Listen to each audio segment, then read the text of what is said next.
За сангийн яамны тухайд бол банкны салбарын өрсөлдөөнийг нэмэгдүүлж, за гадаадын банкны салбарыг дотоодын зах зээлд нэвтрүүлэх, жижиг дунд үйлдвэрийн богино хугацааны эргэлтийн хөрөнгийн зээлийн тусгай шугам нэх, хэрэглээний зээлийн эзлэх хувийг 40% хүртэл бууруулж, үйлдвэрлэлийн зээлд шилжүүлэх, жижиг дунд үйлдвэрлэл бизнесийг дэмжих шилжүүлэх.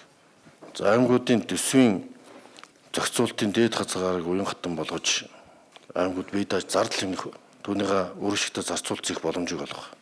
Орон нутагт шилжин сурагчдын хүн амын орлогын албан татварыг 15 сая хүртэл чөлөөлөх.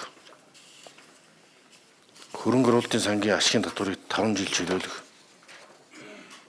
За ингээд нөгөө нэмэгдсэн үртгээ албан татварын буцаа олголтын асуудал байна. Татвар нийгмийн даатгалын хоригдлох цэврийг 12-аас 24 сарын шаталтаа торгуулгыг төлөх журам, нийгмийн даатгалын сангийн реформ хийх асуудлыг энэ баялагын сангийн реформтой уялдуу шийдвэрлэх.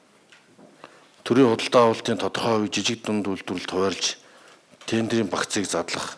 Амнаатын орлогын орон нутагт үлдээх хувийн зохицуултыг оновчтой болгож хуваарлах. Төрийн байгууллагуудын жидүү төлөх өглөгийг 30 хоногт бордуулж, хатуу журам гаргах. Туслан гүйцэтгэгчдийн төлбөрийн хугацаа гэрээнд заавал тусгаж хяналтын механизм бий болгох.